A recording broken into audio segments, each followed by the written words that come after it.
જય માતાજી દોસ્તો, સ્વાગત છે તમારું ચીકુ રેસીપીમાં। તો આજે આપણે એકદમ ક્રિસ્પી એવી સિંગની ચીક્કી બનાવીશું। તો સિંગની ચીક્કી બનાવવા માટે આપણે 1 વાટકી જેટલા સિંગદાણા લીધા છે અને 1 વાટકી જેટલો ગોળ લીધો છે। આપણે દેશી ગોળ લીધો છે અને ગોળને આવી રીતે ઝીણો ઝીણો સમારી લીધો છે। હવે આપણે સિંગદાણા શેકી લઈશું। તો હવે આપણે સિંગદાણાને શેકી લઈશું। ગેસની ફ્લેમ સ્લો રાખવાની છે। ધીમા તાપે આપણે સિંગદાણાને શેકીશું તો સિંગદાણા અંદરથી પણ ક્રિસ્પી થશે। ગેસની ફ્લેમ ફાસ્ટ કરીશું તો ઉપરથી સિંગદાણા દાજી જશે અને અંદરથી કાચા રહી જશે, એટલે આપણે ધીમા તાપે તેને શેકાવા દેવાના છે। આવી રીતે સતત હલાવીને શેકી લઈશું। તો જોઈ શકો છો થોડા થોડા સિંગદાણા શેકાઈ ગયા છે અને સિંગદાણા ફૂટવા પણ લાગ્યા છે। આવી રીતે સિંગનો દાણો ફૂટી જાય છે તેની જાતે જ, જોઈ શકો છો। આવી રીતે તેની જાતે જ અલગ થઈ જાય છે અને ઉપરથી છાલ પણ નીકળી જાય છે। તો હજી આપણે એકાદ મિનિટ માટે થવા દઈશું। તો હવે આપણે ગેસની ફ્લેમ બંધ કરી દઈશું અને આને થોડી વાર હલાવી લઈશું, એટલે આપણા સિંગદાણા કડાઈ ગરમ હોય તો વચ્ચેથી દાજી ન જાય એટલા માટે। અને સિંગદાણાને હવે ઠંડા કરી લઈશું। તો આપણા સિંગદાણા ઠંડા થઈ ગયા છે। હવે આવી રીતે આપણે હાથની મદદથી તેની છાલ કાઢી લઈશું। આવી રીતે હાથમાં લઈને આવી રીતે દબાવીશું તો છાલ બધી નીકળી જશે, જોઈ શકો છો તમે। તો આવી રીતે દબાવીશું એટલે સિંગના છોતરા પણ અલગ થઈ જશે અને સિંગદાણાના 2 ભાગ થઈ જશે, જોઈ શકો છો। આવી રીતે સિંગદાણાના 2 ભાગ થઈ જાય છે। આવી રીતે વજન દઈએ એટલે દાણા છૂટા પડી જાય છે। તો આવી રીતે આપણે બધા સિંગદાણાની છાલ કાઢી લઈશું। તો જોઈ શકો છો આપણે સિંગદાણામાંથી બધી છાલ કાઢી લીધી છે। હવે આપણે આવી રીતે સિંગદાણાને થોડા દબાવીશું। આવી રીતે વજનવાળી વસ્તુ લઈને થોડું દબાવી દઈશું। આપણે આ ખાંડણી લીધી છે તો સિંગના 2 ભાગ થઈ જશે।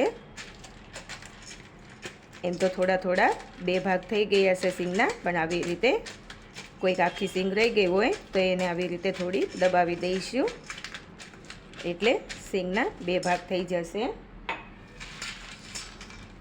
જોઈ શકો છો। સિંગના આવી રીતે 2 ભાગ થઈ ગયા છે। તો હવે આપણે ચીક્કી બનાવી લઈશું। તો હવે આપણે ગોળ લઈ લઈશું। ગોળને આપણે ધીમા તાપે ઓગાળી લઈશું। તો હવે આપણે 1 ચમચી જેટલું ઘી લઈ લઈશું અને બરાબર મિક્સ કરીને હલાવી લઈશું। તો જોઈ શકો છો આપણો ગોળ ઓગળી ગયો છે। હવે આપણે ગોળનો પાયો આવે ત્યાં સુધી થવા દેવાનો છે, ત્યાં સુધી આપણે તેને આવી રીતે સતત હલાવતા રહીશું। તો જોઈ શકો છો ગોળમાં બબલ આવી ગયા છે। આપણે આવી રીતે પાણીમાં થોડો ગોળ લઈને જોઈ લઈશું કે પાયો થયો છે કે નહીં તે। આવી રીતે ગોળને પાણીમાં લઈ લઈશું અને આવી રીતે થોડું ખેંચીશું તો આવી રીતના ખેંચાય છે, એટલે આપણો પાયો હજી કાચો છે। હજી આપણે તેને થોડી વાર થવા દઈશું। 5 થી 7 મિનિટનો સમય લાગે છે પાયો થવામાં। ગેસની ફ્લેમ સ્લો રાખવાની છે।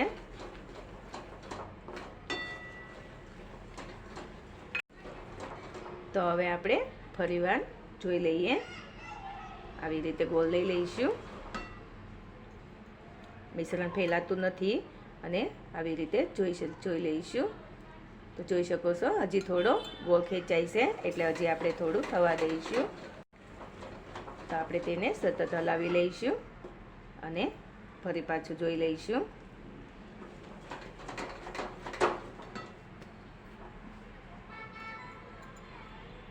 તો જોઈ શકો છો આપણો ગોળ આવી રીતે વાટકીમાં મૂકીએ તો કાચની જેમ અવાજ આવે છે અને આવી રીતે તોડીએ તો આસાનીથી તૂટી જાય છે, ખેંચાતો નથી બિલકુલ અને તૂટી જાય છે, એટલે આપણો પાયો તૈયાર થઈ ગયો છે।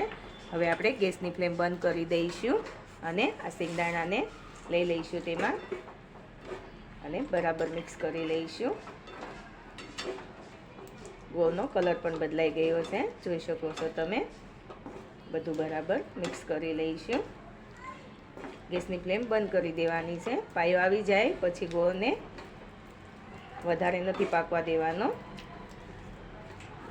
તો બધું બરાબર મિક્સ થઈ ગયું છે. હવે આપણે તેને ઠારી દઈશું. તો હવે આપણે પ્લેટફોર્મ ઉપર આપણે ઘી લગાવી દીધું છે અને આ મિશ્રણને આપણે પ્લેટફોર્મ ઉપર લઈ લઈશું અને આવી રીતે ફેલાવી દઈશું.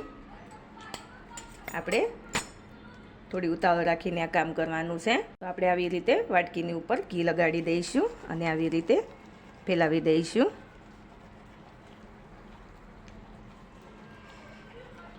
જેટલી બને એટલી આપણે પાતળી કરવાની કોશિશ કરીશું. ફેલાવી દઈશું આવી રીતે. વજન દઈને ફેલાવીશું એટલે ફેલાઈ જશે. તો જોઈ શકો છો એકદમ સરસ એવી આપણી ચીક્કી ફેલાઈ ગઈ છે.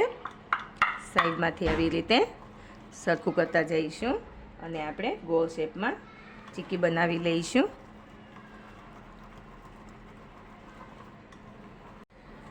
તો જોઈ શકો છો આપણે એકદમ સરસ એવી ચીક્કી બનાવી લીધી છે. હવે આપણે તેમાં કાપા કરી લઈશું. જે ગરમ હોય ત્યારે જ આપણે તેમાં કાપા કરી લેવાના છે.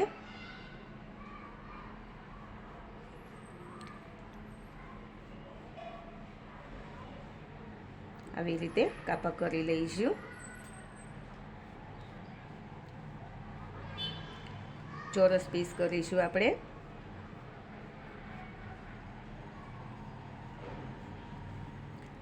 હવે આપણે તેને ઠંડી થવા દઈશું. તો 10 મિનિટ થઈ ગઈ છે. આપણે ચીક્કીને ઉખાડી લઈશું. તો જોઈ શકો છો તેની જાતે જ ચીક્કી ઉખડી જાય છે.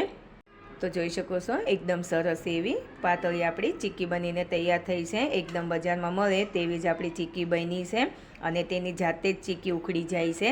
જરા પણ ચીપકતી નથી અને આપણે વેલણથી વણવાની પણ જરૂર નથી. આપણે સાઈડમાંથી તોડી લઈશું આવી રીતે. જે સાઈડમાં આવી રીતે જે વધારાનો ભાગ હોય તે આવી રીતે તોડી લઈશું અને અવાજ ઉપરથી ખબર પડે છે કે આપણી ચીક્કી કેટલી ક્રિસ્પી બની છે.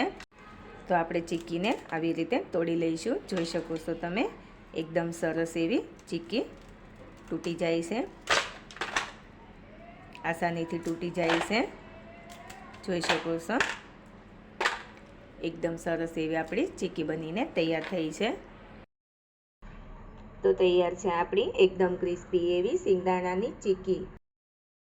તો તમે પણ ઉત્તરાયણના તહેવારમાં સિંગદાણાની ચીક્કી ઘરે જરૂરથી બનાવજો અને મારી ચેનલને લાઈક કરજો, શેર કરજો અને સબસ્ક્રાઈબ કરીને બેલ આઇકન જરૂરથી દબાવજો અને કોમેન્ટ કરીને કહેજો કે સિંગદાણાની ચીક્કી કેવી બની છે.